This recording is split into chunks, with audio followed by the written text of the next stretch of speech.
오늘 우리에게 주시는 하나님의 말씀은 로마서 14장 1절에서 8절까지의 말씀입니다.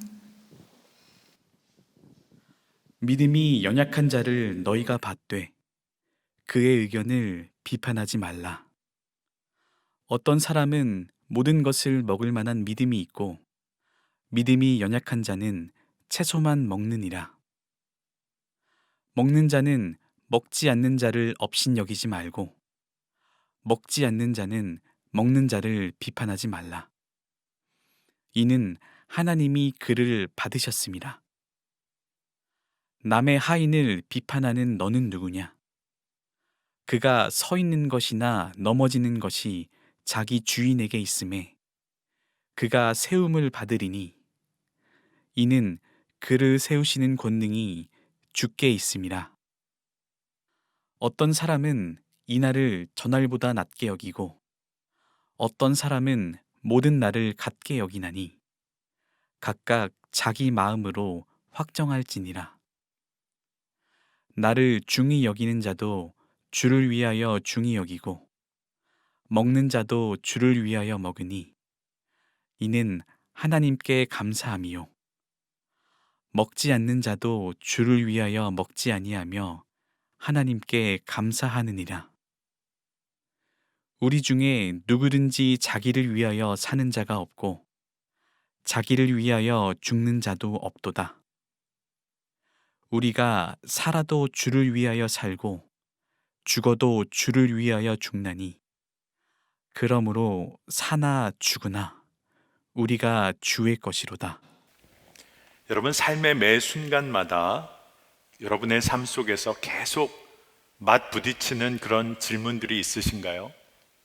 청년의 시기를 보내면서 끊임없이 계속 만나게 되는 질문이 있다면 그게 뭘까요? 아마 여러 가지 여러분 생각하실 수 있겠지만 아마 여러분들 중에는 무엇을 먹고 마실까? 이 질문이 여러분을 아주 자주 혼란스럽게 만들지도 모르겠습니다. 그러나 무엇을 먹고 마실까라는 질문도 중요한 질문일 수 있겠죠. 하지만 이보다 더 깊은 질문, 우리 삶에서 절대 놓쳐서는 안 되는 질문 중에 하나가 지금 나는 무엇을 위해서 살고 있는가? 이 질문이라는 생각이 듭니다. 너무나 중요한 질문인데 우리가 쉽게 잊어버리고 살 때가 있는 것 같아요. 자주 놓치고 살 때가 있는 것 같습니다. 이스라엘 백성들이 애굽에서 종노릇 할 때가 있었잖아요.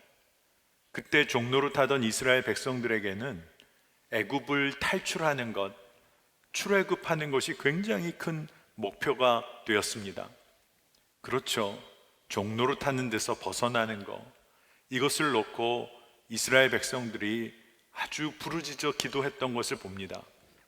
그런데 여러분, 더 중요한 것은 무엇을 위하여 출애굽하는지에 대한 질문이 꼭 있어야 했다는 것입니다.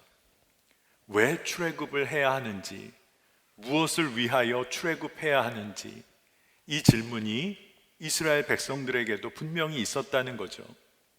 그런데 이것을 놓치고 이스라엘 백성들이 광야길 걷게 되었을 때 그들은 불평했습니다. 하나님을 원망했습니다. 심지어 그렇게 출애굽하고 싶어 했었음에도 불구하고 애굽에서 살았던 종이었지만 그래도 고기를 먹으면서 거기서 안락한 삶을 살았던 것을 다시금 생각하기도 했다는 것입니다. 여러분, 그렇기 때문에 우리 청년의 시기를 사는 우리 젊은이 교회, 우리 지체 여러분들, 진짜 중요한 질문을 놓치면 안 되겠습니다. 하루를 열심히 살고 한 주를 열심히 살고 1년을 열심히 달려가고 있는 여러분들이 있다면 여러분들은 왜 그렇게 열심히 살고 있는 겁니까? 무엇을 위해서 여러분 달려가고 있는 겁니까? 오늘 우리가 읽은 로마서의 본문은 우리 그리스도인들에게 아주 도전적인 질문을 던지고 있어요. 당신은 주님을 위해 지금 살고 있습니까? 당신은 과연 주님을 위해 지금 살기 위해서 갈망하며 노력하고 있습니까? 이 질문을 오늘 여러분에게 던지고 있는 것입니다. 사도 바울은요, 오늘 말씀 본문에서 당시 신앙인들이 스스로 믿음의 경중을 쉽게 평가하고 판단했던 잘못에 관해 말하고 있습니다. 음식에 대한 규정을 가지고 사람을 재단하고 평가하고 각종 절기를 어떻게 지키느냐를 따라서 신앙 평가했던 그 잘못을 비판하고 있어요. 사도 바울이 말하고 있는 겁니다. 진짜 무엇을 위해서 음식을 먹고 마시는지, 또 무엇을 위해서 절기를 지키는지를 잘 알아야 한다는 것입니다.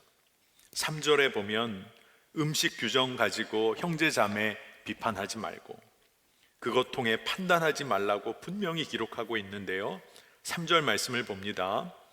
먹는 자는 먹지 않는 자를 업신 여기지 말고 먹지 않는 자는 먹는 자를 비판하지 말라. 이는 하나님이 그를 받으셨음이라. 판단하지 말 것, 형제자매 정죄하지 말 것에 관하여 이야기를 합니다. 그리고 4절에 보면 종과 주인의 관계에 관해서 제3자가 이렇다 저렇다 말할 것 아니다. 오로지 주인 되신 주님께서만 종을 판단하실 수 있다. 그렇게 선언을 합니다. 4절 말씀도 함께 볼까요? 남의 하인을 비판하는 너는 누구냐? 그가 서 있는 것이나 넘어지는 것이 자기 주인에게 있음에 그가 세움을 받으리니 이는 그를 세우시는 권능이 주께 있음이라. 오늘 이 말씀을 보면서 우리가 잘 기억해야 할 것이 있습니다. 우리가 가볍고 또 속된 우리의 생각과 판단으로 우리의 형제 자매를 평가절하하는 잘못 저질러서는 안 된다는 겁니다. 왜냐하면 우리 주변의 형제 자매 모두 그들 모두를 위해서 예수 그리스도께서 십자가에서 못 박히시고 생명을 주셨기 때문에 그렇습니다. 여기 있는 우리 청년분들, 또 온라인으로 예배드리는 모든 분들, 우리는 각자 사회 분야에서 각기 다른 모습으로 각자의 삶을 꾸려가고 있습니다. 그리고 수많은 관계 속에서 살고 있지요. 나의 직업을 통해서, 나의 가족 관계를 통해서, 나의 사회 속의 삶을 통해서 우리는 과연 주님을 위해 살고 있는지 한번 점검해 봐야겠다는 생각이 들었습니다. 왜냐하면 어떠한 삶이 주님을 위한 삶인지 우리가 쉽게 이야기할 수는 없을지 모르겠어요. 참 어려운 질문입니다. 하지만 이것에 관하여 끊임없이 질문해 보면서 주님을 위해 사는 삶이 어떤 삶인지를 오늘 좀 나눴으면 좋겠어요. 그런데 한 가지 첫 출발점은 우리가 너무 쉽게 판단하지 않고 너무 쉽게 주님을 위한 삶이 이거라고 누군가 정죄하고 판단하는 것 아니라 우리가 함께 주님을 위해 살아가기를 원한다는 것입니다. 주님을 위한 삶은 어떤 의미일까? 첫째로 여러분과 좀 나누고 싶은 것은 주님을 위한 삶이란요, 불의에 대하여 분노하고 의로움을 사랑하는 것이라고 할 수 있겠습니다. 우리 생각대로 형제자매 판단하고 정죄하면서 이 세상에 일어나는 수많은 불의, 잘못된 일에 대해서는 가만히 있는다. 이거 말도 안 되는 일이 아닐까 하는 생각이 들었습니다. 아마 그리스도인이라면 엉뚱한 일에 화를 내고 분노할 것이 아니라 하나님의 뜻대로 이루어지지 않은 이 사회의 불의와 잘못된 일에 대하여 분노를 느낄 수 있어야 합니다. 여러분, 진짜 엉뚱한데 화내는 것 아니어야 합니다. 그리고 잘못된 일에 대하여 정말로 지적하고 지적만 하는 게 아니라 의로움을 사랑하는 길에 우리가 함께 나아가야 할 줄로 믿습니다. 그런데 많은 신앙인들이, 그리스도인들이 때로는 다른 사람들이 주님을 위해 사는 이러한 삶 사는 것 돕지는 못하고 가로막는 것을 보게 됩니다. 아마 여러분들 이런 이야기 들어보셨어요? 하나님의 뜻대로 사회에서 의로움을 사랑하고 어떤 새로운 일을 해보려고 할 때 주변에서 이런 이야기 들어보셨습니까? 왜 너만 유별나게 그러냐? 믿음 생활 적당히 해. 우리가 그렇게 한다고 뭐가 변하겠니? 그리고 아주 심한 경우는 왜 그런 얘기 하는지 몰라요. 자기만 그렇게 하든가. 우리 같이 그만두자. 신앙훈련 잘 받다가 혼자 흔들리면 되지. 왜 또 같이 그만두자고 하는지 모르겠어요. 그런데 이런 상황에서 사도 바울이 오늘 7절에 고백하는 내용이 진짜 우리에게 도전이 됩니다. 우리 중에 누구든지 자기를 위하여 사는 자가 없고 자기를 위하여 죽는 자도 없도다. 여러분, 이게 무슨 말입니까? 누구도 자기를 위해 사는 자 없고 자기를 위해 죽는 자 없다는 이 고백은요, 철저히 자기중심적 삶을 버린 삶을 의미하는 겁니다. 내가 중심이 되는 삶 버리고, 그리고 바로 그때 내가 중심이 되어 살려는 그런 욕심 버리면 우리는 주변의 불의에 대하여 도전할 수 있습니다. 의로운 일, 그 일에 우리가 동참할 수 있습니다. 그런데 내 삶을 챙기고 싶다 보면 불의한 일도 눈 감고 의로운 일에 나서야 하는 것도 뒤로 물러서게 되는 것이죠. 왜요? 내 삶에 큰 영향 받고 싶지 않으니까. 성 아우구스티누스, 우리가 어거스틴이라고 알고 있는 성 아우구스티누스가 희망은 두 딸을 가지고 있다라고 얘기했습니다. 첫 번째 딸이 분노이고 두 번째 딸이 용기입니다.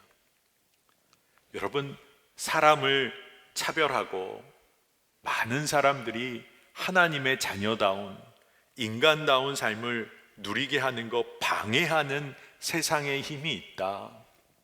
그렇다면 희망의 첫 번째 딸, 우리는 분노를 느껴야 한다는 겁니다. 여러분, 오해하지 말고 들으세요. 이 분노는 하나님의 뜻이 제대로 이 땅에서 이루어지지 않는 것에 관한 분노입니다. 하나님의 사랑이 흘러 넘치는 인간의 관계, 하나님의 자녀의 관계, 이것을 바라보면서 의로운 분노를 가지고 나아가는 것, 이게 희망이라는 거죠. 그리고 여러분, 그 희망은 우리의 삶을 움직이게 됩니다. 그런데 아마 이런 질문이 있으실 거예요. 세상이 이렇게 악하고 불의하다 보니까 희망을 갖고 사는 삶이 참 쉽지 않습니다. 맞습니다. 참 쉽지 않은 일입니다. 왜 그럴까요? 사람은요, 아직 이루어지지 않은 일, 그 일을 바라보고 있노라면 사람은 불안을 느낍니다. 이 세상에 하나님의 공의가 아직 완전히 이루어지지 않은 현실, 그걸 우리가 경험합니다. 어떻게 이 불의한 일들을 바꿔나갈 수 있을까? 고민하면서 때로는 좌절하게도 됩니다. 그런데 여러분, 이미 우리가 세상의 방식대로 우리가 얻고 누려왔던 게 사실 우리 안에 있단 말이에요. 하나님의 뜻대로가 아니라 세상의 방식 쫓아가면서 내가 누리고 얻었던 것들이 있어요. 그런데 그때 진짜 용기가 필요하다는 겁니다. 세상 방식대로 얻고 누렸던 것을 주님 앞에서 포기하고 부인할 수 있는 용기를 통해서 우리는 희망을 향해 나아갈 수 있다는 거예요. 다른 얘기가 아닙니다. 우리는 하나님의 뜻을 이 땅에 이루는 일을 위하여 때로는 의로운 분노를 가질 줄 알아야 합니다. 그리고 세상의 방식을 정말 이건 아니지 라고 부인할 수 있는 용기도 또한 필요합니다. 우리가 예수님의 십자가의 그 은혜와 사랑을 믿는 우리잖아요. 그런데 예수님의 십자가 사건이 있었던 바로 그때 어떤 사람들에게는 예수님의 십자가가 절망이었고 불안이었어요. 그런데 또 다른 사람들에게는 희망, 그 자체였습니다. 여러분, 그렇기 때문에 오늘 말씀은 우리가 가지고 있는 것에 집착해 사는 삶, 그리고 나의 것, 우리 것만 챙기려는 그런 삶, 우리가 멈춰야 한다고 말하고 있습니다. 진짜 주님을 위해서 나의 것, 우리의 것을 포기해야 하는 바로 그 순간에 우리는 믿음의 용기가 필요한 거예요. 주님을 위해 사는 삶이 뭘까? 나 자신, 나만을 생각하는 삶을 넘어서서 불의한 일에 분노할 줄 알고 의를 위하여 나의 삶을 헌신할 수 있는 용기, 이것이 주님을 위한 삶에 필요하다는 겁니다. 그런데 많은 경우 사도 바울이 오늘 본문에서 말할 때도 그리스도인들이 모여서 누구의 믿음이 더 좋은지, 음식을 규정에 따라 먹는지, 절기를 제대로 지키는지에 따라 서로 비방하고 비난하고 정죄했다는 겁니다.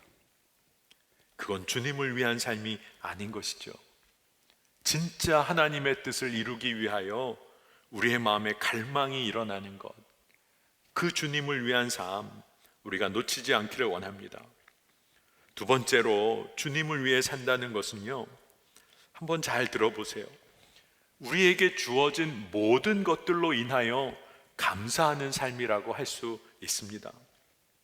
수많은 감사의 조건들이 있는데 내가 잘나서, 내가 잘해서, 내가 무언가 이루어서 감사를 올려드리는 것, 그런 것 아니라 하나님께서 허락해 주신 내 주변의 이웃들, 형제 자매들 때문에 참 감사합니다.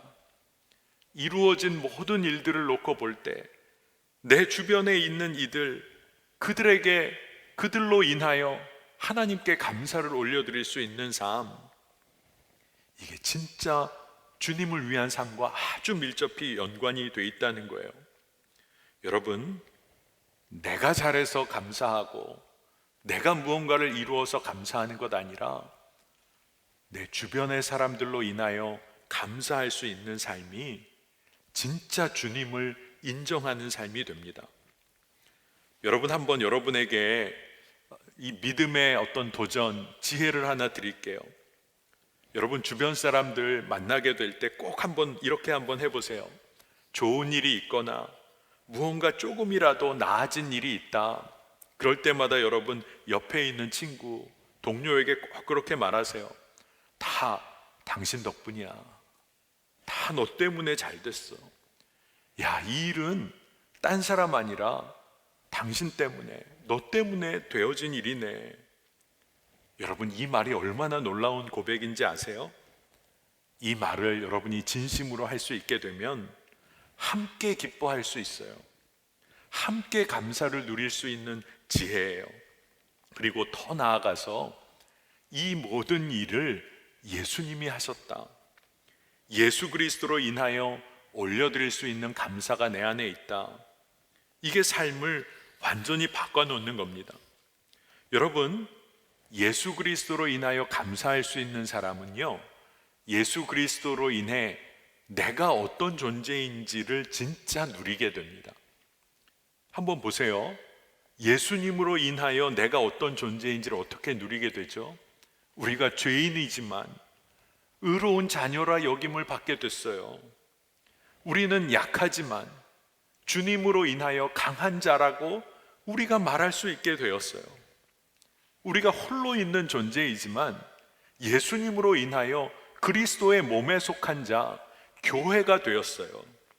우리가 이 세상에 속해 있는 자이지만 주님으로 인하여 우리가 천국 시민이에요. 여러분, 잘 생각해 봐야 합니다. 예수님으로 인해 내가 진정 어떤 존재인지를 알고 누리는 것, 이것이 진짜 감사이고 기쁨이고 주님을 위하여 사는 삶이 됩니다. 여러분, 우리 삶에서 불행이라고 여겨지는 사건 대부분이 어떤 것으로부터 오는 건지 여러분 생각해 보셨어요?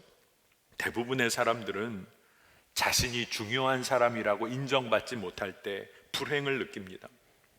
어린아이들도 어른들도 모든 사람들이 인정받고 소중하게 여김을 받고 싶어 해요. 저는 소중히 여김을 받는다는 일은 참 중요하다는 생각을 합니다. 소중하게 여김받고 자란 사람들이 헛된 것 찾아 방황하지 않게 되는 경우가 많아요. 문제는 우리가 여전히 스스로 소중한 사람이라고 생각하지 않고 살고 있다는 것이 문제인 거예요. 왜냐하면 세상의 방식이 여러분을 어떻게 대하냐 하면 넌 소중한 사람이야. 넌 그렇지 않은 사람이야. 그래, 넌 그래, 내가 인정할게. 아니야, 넌 아니야. 세상이 철저하게 그렇게 우리를 구분하고 차별해 왔어요. 그러니까 예수님을 믿고 따른다고 하면서도, 주님을 위해 산다고 하면서도 내 마음에는 나를 이미 규정하고 판단하고 살고 있단 말이에요. 그런데 예수 그리스도가 나를 위해 생명 주셨다는 것을 정말 깊이 깨닫고 은혜를 누리게 될 때, 우리가 헛된 것 찾아 헤매지를 않고 이제는 주님을 위해 사는 삶을 살게 되는 겁니다. 예수 그리스도께서 죽기까지 사랑하신 모든 하나님의 자녀들, 우리 이웃들을 이제 우리가 깊이 사랑하며 살 수 있는 첫걸음을 뗄 수가 있는 거예요. 저는 주님을 위한 삶 중에 오늘 두 번째로 여러분과 나누는 굉장히 중요한 내용이, 여러분 주변의 사람들을 정말 소중히 한번 여겨보세요. 귀히 여겨보세요. 근데 그 출발은 주님과의 관계 가운데서 여러분이 여러분 자신을 귀하고 소중한 존재로 여기는 것으로부터 시작해야 합니다. 주변 사람들 소중히 여기고, 모든 생명들, 주변의 형제자매들 소중히 여길 때 우리가 함께 감사하고 기뻐할 수 있어요. 여러분, 주님을 위한 삶이 뭘까요? 주님의 자녀들이 함께 기뻐하고 감사하는 삶, 얼마나 주님이 기뻐하시겠어요? 여러분 꼭 기억해 보시기를 바랍니다. 세 번째로, 주를 위해 사는 삶이 무엇일까? 여러분, 우리가 사는 삶 속에 수많은 다른 삶, 내가 이해하지 못하는 다른 수많은 삶이 있다는 것을 우리가 인정해야 합니다. 우리는 다른 이들과 더불어 살고 있어요. 그러니까 다른 사람들의 목소리에 귀를 기울여야 합니다. 내 모습과 다르다고 판단해서는 안 되는 거죠. 한 시각장애자가 도우미의 도움과 인도를 통해서 처음 등산을 했던 경험을 표현한 글을 제가 본 적이 있습니다. 비장애인들이 등산을 한다면, 건강한 여러분들 중에 비장애인들로서 우리가 등산을 한다고 하면 아마 자신 있게 막 올라가기 시작하다가 조금 힘에 부치고 숨이 가쁘고 올라가는 것 어려워지면 다른 어떤 것들보다 무엇에 신경이 다 쓰이게 될까요? 여러분의 몸, 내 상태에 온갖 신경이 다 쓰일런지 모르겠어요. 그렇죠. 여러분 등산 많이 안 해보신 분들, 의욕적으로 나섰다가 숨 가쁘고 내려오시는 분들에게 얼마나 더 가야 돼요? 얼마나 더 가야 돼요? 대답 다 들어보셨죠? 좀만 가면 됩니다. 속아서 계속 올라가는 거죠. 얼마나 더 가야 됩니까? 온갖 신경이 나 자신에게 쏠려요. 그런데 시각장애인 도우미의 도움과 인도로 올라간 그분의 표현들, 시각장애인은 빨리 올라가는 것에 전혀 관심이 없습니다. 불어오는 바람, 그 바람에 깃든 풀냄새, 나뭇가지의 떨림으로 인해 들려오는 소리들, 조금씩 올라가다 보니 산인데 들려오는 계곡의 물소리, 이 모든 것을 너무나도 새롭고 신비한 경험으로 하나하나 받아들이고 감사하고 기뻐하는 경험을 했다는 것이죠. 여러분, 누구에게는 너무나 익숙한 것들인데, 그래서 지나치는 것들인데, 다른 누군가에는 그 매 순간이 경이로움이고 감탄할 일이고 놀라움인 것이죠. 여러분, 생명이 드러나는 것, 그 모든 것이 귀한 것입니다. 그것을 놓치지 않는 것이 중요한 겁니다. 그 글을 보면서 시각 장애인이 장애를 가진 것만 아니라 진짜 아주 특별한 전혀 다른 능력을 가지신 분이구나 라는 생각을 하게 됐어요. 여러분 어떻습니까? 우리 삶에 꼭 보고 느끼고 놓치면 안 되는 것들, 우리가 얼마나 쉽게 지나치고, 그리고 어떨 때는 뒤에 그냥 남겨놓을 때가 얼마나 많습니까? 사람의 소리, 세상의 소리에만 익숙해서 내 주변의 형제 자매들의 삶의 모습에서 이미 말하고 있는 소리에 귀를 못 기울 때가 있는 거죠. 가장 가까운 가족들의 이야기에도 귀를 안 기울일 때가 있잖아요. 여러분, 우리가 진짜 진실한 소리는 외면하고, 나를 위해서는 듣고 싶은 것 듣고, 그것만 진리라고 여기며 살 때가 있는지 모르겠어요. 얼마나 무서운 일인지 모르겠습니다. 여러분, 한번 다시 질문해 봅시다. 진정으로 주님을 위해 사는 삶은 어떤 삶일까요? 다른 이들의 삶을 사랑으로 품어내는 것이죠. 다른 사람들의 삶을 장애물로 여기지 않는 겁니다. 다른 사람들의 삶을 소중히 여기며 그들과 나의 차이를 인정하는 겁니다. 그들을 통하여 역사하시는 하나님 보기를 우리가 기도해야 하는 것입니다. 여러분, 하나님을 깊이 사랑하고 이웃을 사랑하는 일은 어떤 때 가능할까? 허락하신 모든 내 주변의 관계에 있는 분들을 하나님의 자녀로 인정하고 바라볼 때 가능한 일이에요.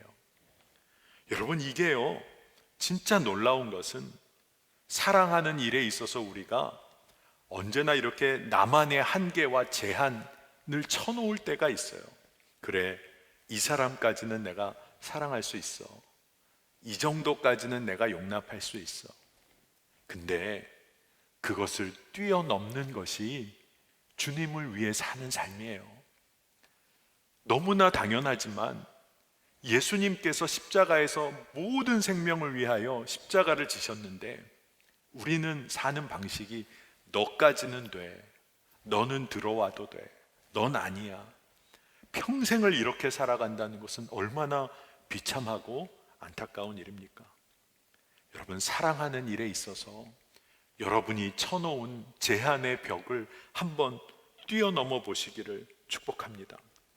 오늘 마지막으로 여러분에게 나누려고 하는 주님을 위한 삶은요, 앞에서부터 이야기했던 내용을 한번 정리해 본 내용이에요. 여러분, 이제는 지독한 자기 사랑으로부터 벗어나는 겁니다. 자기중심적인, 정말로 철저하게 자기중심적인 그 이기적인 삶을 십자가 의지하여서 우리가 그 이기적인 삶 부인하며 사는 겁니다. 독일의 여성 신학자 중에 유명한 도로테 죄레라는 신학자가 있습니다. 그가 뭐라고 이야기를 했냐 하면, 이 세상을 산다는 것은 상처를 받을 수밖에 없는 일이다 라고 이야기를 했어요. 하지만 현실 가운데서 믿음을 갖는다는 것은 안락의 유혹에 저항하는 것을 말한다 라고 이야기를 했습니다. 이게 무슨 말일까? 여러분, 불의한 현실과 사회를 우리가 세상을 삽니다. 그러니까 우리는 때로 배신도 당하고 상처도 받습니다. 그러면 어떻게 반응하게 되기 쉬울까요? 나만의 안전한 요새를 짓고 싶은 거예요. 세상이 만만치가 않구나. 아무도 날 건드릴 수 없는 힘을 좀 키워야겠다. 돈도 좀 벌어야겠고, 학력도 직업도, 나를 안전하게 지켜줄 소위 행복한 가정도, 나만의 요새를 쌓으려고 한다는 거예요. 근데 그것은요, 신앙의 삶과는 거리가 멀다는 겁니다. 나만의 안전을 위하여 살겠다. 너무나 다른 거죠. 주님을 위한 삶과는 거리가 너무나 먼 것이죠.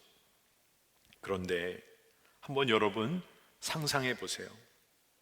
나만을 위한 삶, 내가 너무나 익숙한 나만을 위한 삶에 대하여 이제는 내가 주님의 이름으로 분노하고 이제는 새로운 날을 희망해 보는 거예요. 더불어 함께 살고 공동체가 함께 더불어서 기뻐하고 주변에 허락하신 사람들로 인하여 함께 감사하고 그렇게 살아가는 새로운 날을 소망하고 희망하는 것, 그리고 용기를 가지고 나아가는 것, 이게 주님을 위한 삶이라는 거예요. 왜 그럴까요? 주님은 단 한 명도 뒤에 남겨놓고 싶어 하지를 않으세요. 오늘 말씀대로 표현하면 우리 모두가 주님의 것이라는 거예요. 내 삶만 주님의 것이 아니라 우리 모두가 주님의 것이라는 겁니다. 오늘 7절 8절 말씀을 다시 한번 봅니다. 우리 중에 누구든지 자기를 위하여 사는 자가 없고 자기를 위하여 죽는 자도 없도다. 우리가 살아도 주를 위하여 살고 죽어도 주를 위하여 죽나니 그러므로 사나 죽으나 우리가 주의 것이로다. 아멘입니다. 여러분, 무엇을 위해 살고 있습니까?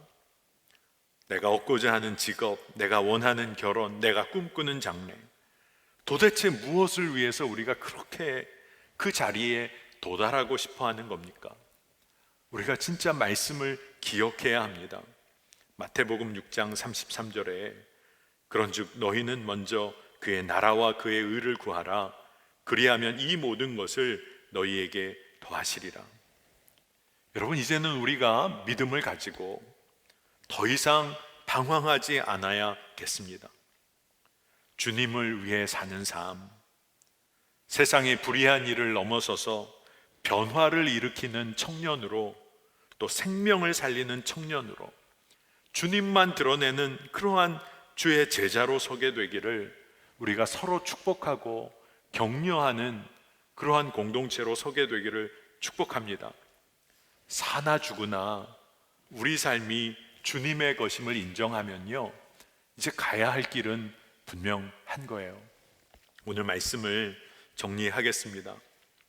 여러분, 우리가 형제자매 판단하고 정죄하는 대신에 하나님의 뜻이 이 땅에 이루어지지 않는 불의한 일에 대하여 우리가 분노하고 의로운 삶에 대하여 헌신하는 그 사랑을 놓치지 않게 되기를 축복합니다. 우리 주변에 주어진 생명들, 그 모든 것들, 우리 주변의 이웃들과 친구들 소중히 여기는 삶 살게 되기를 원합니다. 나와 다른 사람들, 그 사람들을 인정하고 그 목소리 귀 기울이고 모든 사람들이 하나님의 자녀라는 거 우리가 붙잡게 되기를 원합니다. 그리고 조금 전에 나눈 것처럼 지독하게 자기중심적인 삶 벗어나서 우리가 한 몸으로, 교회로, 공동체로 온전히 세워지는 삶을 살기를 원합니다. 여러분, 한번 도전해 봤으면 좋겠어요. 코로나 시기 가운데 어렵고 힘든 상황이지만 어렵고 힘든 상황에서 더 분명한 것이 드러나더라고요. 어려울 때 더 주변의 사람들을 귀히 여기고 사랑하고 섬기고, 그리고 잘못되어진 일들 바로잡고 하나님의 뜻을 위하여 사는 일 더욱 필요한 때라는 것을 알게 됩니다. 여러분, 이번 한 주간 또 계속되어지는 올해 연말까지의 시간 동안 주님을 위해 사는 삶, 내 삶이 과연 주님을 위해 살고 있는 삶인지를 꼭 점검하게 되는 정말 축복된 시간, 그 시간 삶을 누리게 되시기를 축복합니다. 자, 이 시간에 말씀 붙잡고 우리가 함께 기도하면 좋겠습니다. 오늘 말씀을 보니 그러므로 사나 죽으나 우리가 주의 것이로다, 이렇게 말씀이 기록되어 있습니다. 오늘 이 시간 여러분 이렇게 좀 기도하면 좋겠어요. 지독한 자기 사랑에서 벗어나서 살아도 주를 위해 살고 죽어도 주를 위해 사는 삶, 주님 살게 하여 주옵소서. 세상에서 두려워서 도망가는 삶 아니라 내 삶을 살리신 주님의 그 사랑 붙잡고 살리는 일, 사랑하는 일, 은혜를 흘려보내는 일에 주님 제가 쓰임받게 하여 주옵소서. 우리 공동체가 쓰임받게 하여 주옵소서. 우리 주의 이름 한번 부르고 간절히 기도합니다. 주여, 오 하나님, 주님, 오늘도 우리에게 귀한 말씀 허락하시니 너무나도 감사를 드립니다. 하나님, 나를 사랑하는 것이 아니라 아버지 사나 죽으나 주님을 위해 살아가는 자들이 되게 하시고 아버지 우리에게 허락하신 동역자들을 사랑하며 아버지 주님의 사랑을 흘려보내는 자들로서 아버지 우리가 쓰임받기 원하고 우리 공동체 역시 하나님의 사랑을 흘려보내는 일에 쓰임받는 자들이 되게 하소서.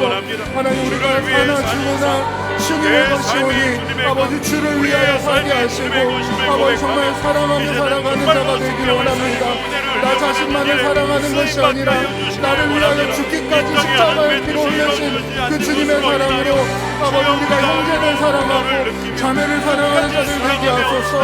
오 주님, 우리가 더욱더 아버지 말씀 붙잡고 주님의 사랑 붙잡고 나아가는 아버지 믿음의 공동체가 되게 하소서. 오 주님, 우리가 더욱더 주님만 의지하며 하나님 정말 주님만을 사랑하며 나아가는 자가 되기 원합니다. 아버지 우리가 더욱더 한몸된 공동체로서 아버지 더욱더 사랑하게 하시고 더욱더 아버지 용서하게 하시고 더욱더 하나님 섬김의 자들로 아버지 우리를 사용하여 주시옵소서. 온전히 주님께 올려드립니다. 아버지 나를 주님의 사랑을 흘려보내는 일에 사용하여 주시옵소서. 주님 감사합니다. 하나님 은혜를 감사드립니다. 사도 바울의 고백처럼 사나 죽으나 우리가 주의 것이로다. 이 고백이 우리의 삶 가운데 분명히 심겨지게 하여 주셔서 지독한 자기 사랑의 굴레에서 벗어나게 하시고 이제는 주의 사랑을 마음껏 누린 대로 흘려보내고 주여 주변의 생명들 살려내는 일에 저희가 쓰임받고 저희 교회가 쓰임받는 은혜가 있기를 원합니다.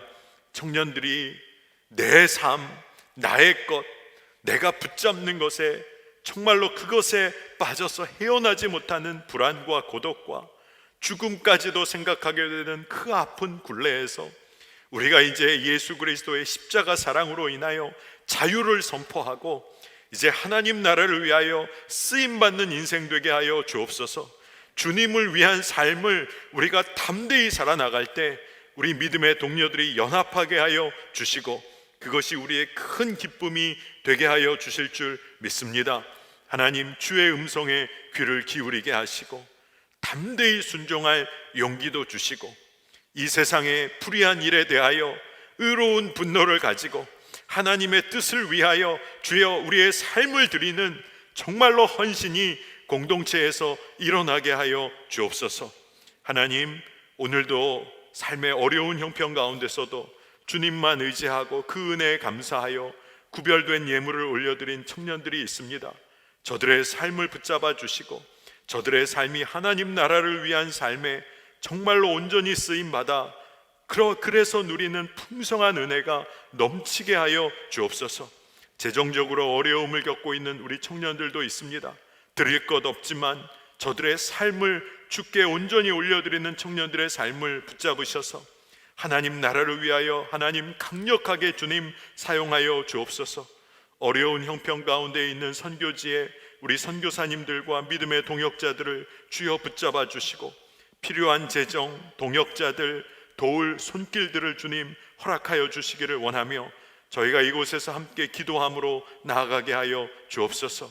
이 나라와 민족을 축복하여 주셔서 하나님 이 땅이 참 아픔이 많은 그런 민족 이 땅이지만 이제 주의 보혈로 덮으셔서 평화와 정의를 위하여 쓰임받는 귀한 민족 나라 되게 하여 주옵소서. 이 일에 우리 청년들 다음 세대들이 쓰임받기를 원하고 이 공동체에서 말씀으로 기도로 훈련받게 하여 주옵소서. 주여 하나님의 놀라운 믿음의 제자들 믿음의 용사들이 세워지는 은혜를 허락하여 주옵소서. 감사드리며 예수 그리스도의 이름으로 간절히 기도합니다. 아멘. 자, 이 시간 우리 다 일어나셔서 우리 믿음으로 서리라 우리 고백을 올려드리면 좋겠습니다.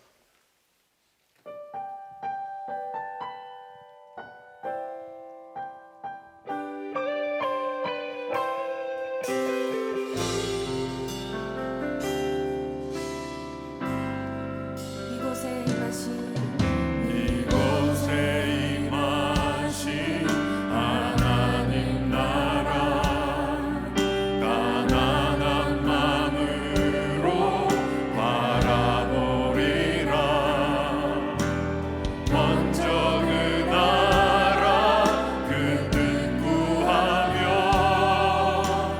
나의 삶 드리리. 주님이 맡기신 하나님 나라 믿음의 눈으로 바라보리라. 하늘의 뜻이 이 땅 가운데 완성될 그날까지 믿음하여 그 위에 서리라. 하나님의 나라는 무너지지 않으리. 믿음하여 그 나라 세워가리라. 주님 곧 오실 때까지 믿음하여 그 위에 서리라. 하나님의 나라는 무너지지 않으리. 믿음하여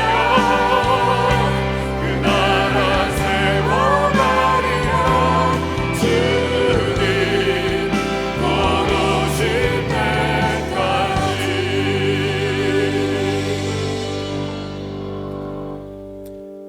지금은 우리 주 예수 그리스도의 은혜와 하나님의 놀라우신 사랑하심과 성령님께서 우리 안에 내주하시고 교통하심이 이제 주님을 위하여 사는 인생임을 우리가 철저히 인정하고, 또한 우리의 삶이 사나 죽으나 주님의 것임을 고백하며 나아가는 우리 청년들과 성도들의 삶 위에 지금으로부터 영원토록 함께 하시기를 간절히 축원하옵나이다. 아멘.